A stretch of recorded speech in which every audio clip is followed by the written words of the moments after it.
I believe in people. You know, I want what's best for people. I love people. You know, so I don't have that sort of thing like I want to vote Republican just to save more money. Right. That's not the end game. It's not about who got more money Right. and who got more houses. You know, you've earned it. Buy what you want. Right. You know, but don't forget what's important. Without people, and being rich would be very boring. Right. No one to share with, no one to have. You know what I mean? Like you just be a rich person, one person on the planet. Just like, well, then what do you do? I learned that being the president of a company is a thankless job. So you had better do it for the greater good and not for yourself, because you know, if you have a successful artist, it's just because they did it. If they fail, it's because you. So it's a no-win situation on a personal level. So you have to just be focused on the greater good, and the greater good is getting, you know, great music out there. However, and really just realizing that not everyone's going to be successful, and I guess that's the biggest lesson I learned. So long we were living in these neighborhoods boxed in, and those neighborhoods were our world. You know, a lot of people from Brooklyn didn't even take a trip to Manhattan. You know, never been in Central Park. It's 20 minutes away, and it's free. It's a free park. And, you know, a lot of people have never been in it. You know, our little world was all we knew. We didn't know anything outside of that world. So to look and see people that look like you achieving great things is like, oh, there is more, you know, and it proves self-esteem, and it improves upon self-worth. You know, because a lot of choices are made from the position of, you know, my life is not worth much, and I'm not, this sort of living is not much. So if I risk my life, you know, what am I really missing? But if you know how valuable human life is, you have more respect for yours and for others. We all was raised in the same house, one household. So I was speaking to her the other day. I had a different speech prepared, and I just threw that away after I spoke to her.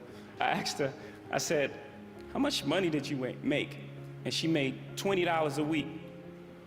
And she said, no, but it was fine. You could do a lot with $20 in those days. And with that sort of attitude, that's where I grew up. That's how I grew up. I grew up believing I could do anything, that I can accomplish anything because of those strong women in my house. And thank you. As a kid, you know, you look at your father, that's like your superhero. You know, no one can beat your dad, right? And so to have that person that I looked up to most in the world removed out of your life is like a traumatic experience, you know. So you got other male role models like drug dealers, or?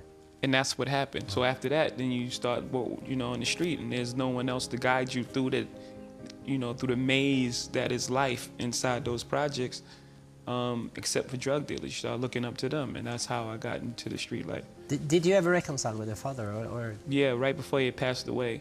My mom had set up a meeting for us to meet, and I told her, man, he's not gonna show up. Why are we doing this? Why are we going through this exercise? And sure enough, the first time he didn't show up, and I was like, see, I told you.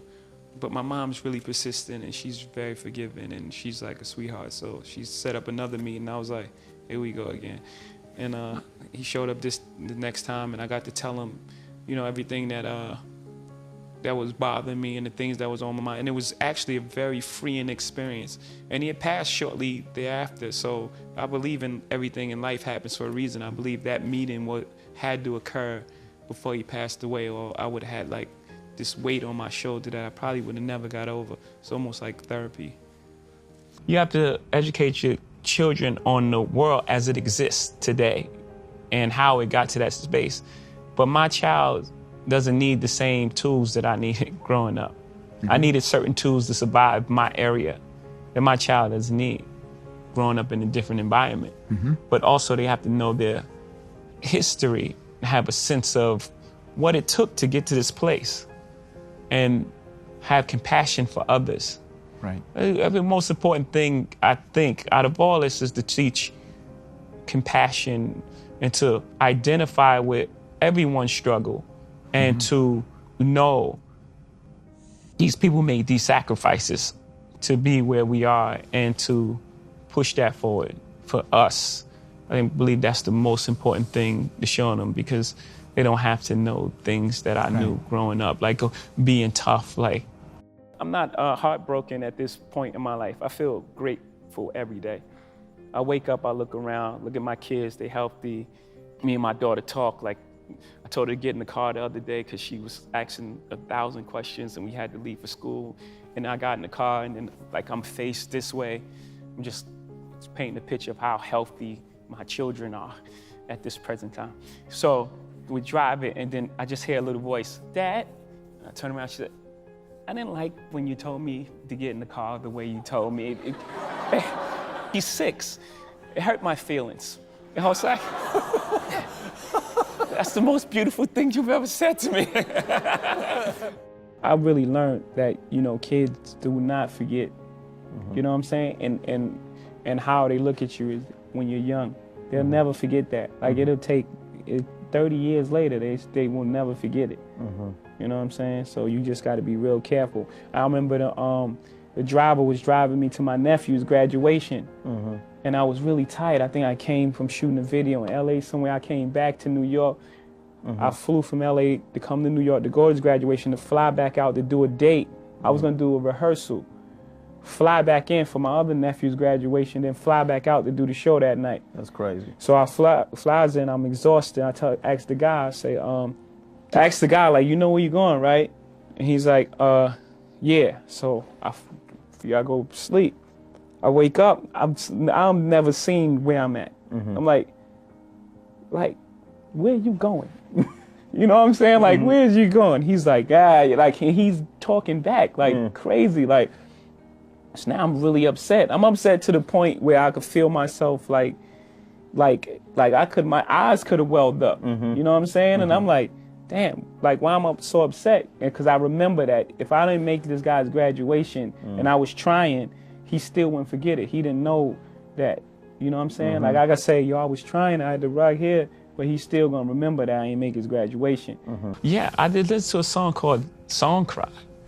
And the idea of the hook, never seen it coming down my eyes, but I gotta make the song cry. It tells you right there what I was hiding. And the strongest thing a man can do is cry. To expose your feelings, to be vulnerable in front of the world. That's real strength. You know, you feel like you gotta be this guarded person. That's not real. It's fake. So does that mean you were unhappy during that period and didn't have a handle on it, or what? Well, you compartmentalize, right? So you can be inside your body and be happy, but at the core of it, something else is going on. Right. Well, it's my soulmate, it's the person I love. You know, you can be in love with someone, you can love someone and if you haven't experienced love and you don't understand it and you don't have the tools to move forward, then you're gonna have complications, period. And if you can either address it or you can pretend until it blows up at some point. You know, for us, we chose to fight for our love, for our family, to give our kids a different outcome, you know, to break that cycle. For black men and women, you know, to see a different outcome. Like you were saying, it's not this celebrity couple. We were never a celebrity couple. We were a couple who just happened to be celebrities. That's beautiful. Like real people. Yeah. You know, at the end of the day, we really have a healthy respect for one another's craft. I think she's amazing. Right. You know, most people walk away and like divorce rate is like 50% or something because most people can't see themselves. The hardest thing is seeing pain on someone's face that you caused and then have to deal with yourself. Yeah. So you don't, most people don't want to do that. Yeah. You don't want to look inside yourself. And so you walk away. In my beginning, you know, I just lived such a rich life, you know, a full life. You know, that, you know, my first album came out, I was 26. And I had seen so many things in the street. So my attitude was like, man, you know, I've seen so much and, you know, I don't have anything to prove. I know who I am. I'm a very self-aware person. You know, so when you're self-aware, even when you're dealing with someone's ego, you know when to allow it to, you allow their ego to live in its own space. Problem is when you engage that energy, that's when there's a problem. If you engage the ego with your ego, then it's like, okay, now something has to happen. It could keep escalating to a level that can be irreversible. But if you don't engage the ego, if you know how to manipulate or play around with the ego, and you give light back to darkness. Right.